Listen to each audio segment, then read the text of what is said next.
Kapwa humarap sa Senado sina Willie Gonzales at ang siklista o ang biker na tinutukan nito ng baril. Kumakailan ay nag-viral ang engkwentro ng dalawa at kumalat ito sa iba't ibang social media platforms kung saan makikita na galit si Willie Gonzales sa siklista. Sinapak niya ito at nung akmang papalag ang biker ay kitang-kita sa video na agad itong bumunot ng baril at ikinasa. Samantala, napag-alaman namang dismiss police si Gonzales kung saan hindi nagustuhan ng nakararami ang ginawa nito at isa na doon si Senator Bato de la Rosa kung kaya't nakarating at umabot na ang kanilang paghaharap sa Senado. Bago pa man magsimula ay medyo naging sarkastiko si Senator Bato kay Gonzales. Sinabi nitong kayang-kaya niya ang gagawing paghaharap. Anya, nakapagbunot pa nga raw ito ng baril. Ipinaalala niya rin na mayroong doktor na nakaantabay anumang oras dahil ayon kay Gonzales ay mayroon daw siyang karamdaman. Samantala, una nang nagsalita ang siklista. Ayon sa kanya ay katotohanan lamang umano ang lahat ng kanyang sasabihin. Ayon sa kanyang paglalahad, nangyaring insidente noong August 8. Pauwi na raw siya ng mga oras na yun galing sa trabaho at habang binabaybay niya ang welcome rotonda, siya raw ay nasa bike lane nang bigla raw may pumasok na isang kotse. Dahil nga raw maliit lang ang bike lane ay agad na siyang dumiretso sa South Asia College. Ngunit dahil bisikleta lamang kanyang sinasakyan ay nagit-git pa rin umano siya sa gilid. Wala na raw umano siyang choice kung kaya't natapik o napadikit siya sa isang kotse. At iyon na nga ang unang engkwentro nila ni Willie Gonzales. Ayon sa siklista ay kinailangan niyang gawin yon. Dahil kung hindi ay maaari siyang matumba at masagasaan. O kaya naman ay mabagsakan niya ang mga pasahero na nag-aabang na sasakyan ng mga oras na yun. Bago pa man siya magpatuloy ay tinanong siya ni Senator Bato de la Rosa kung nabangga nga ba nito ang kotse ni Gonzales. Ayon naman sa siklista ay nasa loob pa rin siya ng bike lane at mariin niyang sinabi na hindi niya nabangga ang kotse ni Gonzales. Ayon pa sa kanya, kung nabangga niya ito ay maaaring sumubsob siya sa salamin ng kotse. Dagdag pa niya ay tinapik lamang talaga niya. Samantala, muling paglilinaw ni Senator Bato kung nasira o nagkaroon ba ng gasgas ang kotse sa ginawa niyang pagtapik.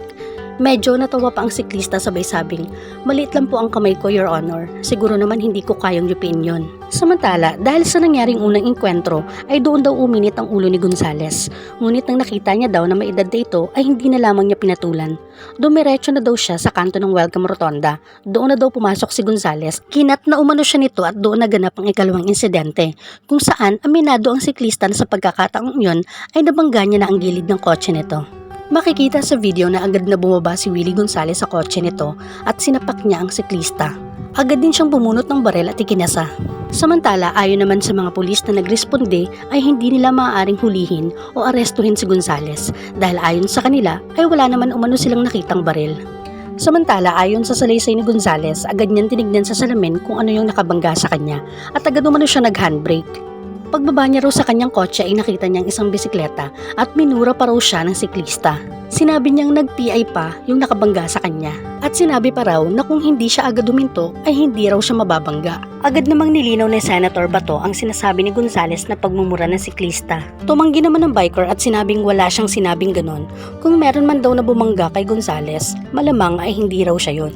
Samantala, sa pagpapatuloy ng statement ni Gonzales, sinabi niyang ibinilik lamang raw niya sa siklista ang ginawa nitong pagmumura sa kanya na para bang ginajustify pa nito ang ginawang pagsapak at pagtutok ng baril. Sa pagkakataong iyon ay nagpaalala na si Senator Bato na kung ito man daw ay nagsisinungaling ay maaari itong ipakontempt. Kaya wag raw ito mag-imbento lang ng kwento. Ipinaalala niyang ito ay dismiss na pulis at siya ay retirado. Ngunit dagdag pa ni Gonzales, sinuntok pa umano ng siklista ang bubong ng kotse niya, dahilan para mayupi raw ito. Agad namang tinanong ni Senator Bato ang investigador at sinabi nga nitong mayroong yupi ang kotse sa kaliwang parte ng bubong. Muli, sa ikalawang pagkakataon ay nagpaalala si Senator Bato na maaaring contempt ang nagsisinungaling. Ngunit, iginiit ni Gonzales na siya ay biktima rin dito at hindi na umano siya papalag kung hindi raw sinuntok ang kotse niya. Sa paghaharap na ito ay hindi lang si Willie Gonzales at ang siklista ang nasabon sa Senado. Maging ang investigador ay nasermonan din ni Senator Bato. Samantala, bago pa man humarap sa Senado ang dalawa, ay kapwa nagkaariglohan na ang magkabilang kampo. Sa kabilang banda ay patuloy pa ring iginigit ni Gonzales na wala siyang kasalanan at maging siya ay biktima rin daw dito. Kayo nang bahalang humusga kung sino sa kanila ang nagsasabi ng totoo.